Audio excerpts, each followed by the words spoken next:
A lot of people have been asking me about this Travis Hunter being engaged to this young woman. But people don't know Travis Hunter is a young football phenom, plays for Deion Sanders' football team. He plays wide receiver, cornerback, has probably already gotten a few $1 million from name, image, and likeness, and will inevitably be going in the first five of the draft and will be getting generational wealth of $25 million or more. He's presently engaged to a young woman who, at a recent football game, had a fit because he made a touchdown and had a celebratory, flirtatious dance with some of the cheerleaders, and she got upset. And she also said in the interview something I found very telling. She said, I ignored him initially and was not interested in him, but he was persistent. So then I decided to give him the time of day. And let me tell you something, brother. There's four things, and this goes beyond gender. This goes for women too. There are four things you need to pick up on. Number one, you cannot hitch everybody's wagon to your star. Number two, when a person shows you or tells you who they are, please believe them. Number three is real love is not jealous, envious, it is patient and kind. Look it up in scripture in Corinthians. And number four is if the person is not part of the process of your progress and growth, and they are just there to leech off you, then you need to get away from them as soon as possible.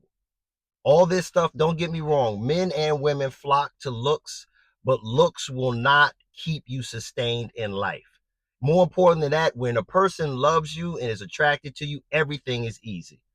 When they're not, everything is hard. But brother, you can't put everybody with you. So the first one is you can't put everybody on your journey.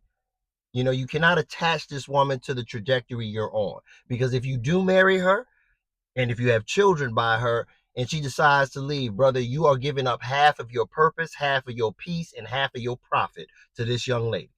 Number two, love is not envious. It is not insecure. It is not impatient. This woman had a fit and embarrassed him publicly. I thought that was a telltale sign, not to mention that she said she wasn't really interested in him initially. She's telling you that she's here to use you. Number three, when a person shows you who they are, believe them.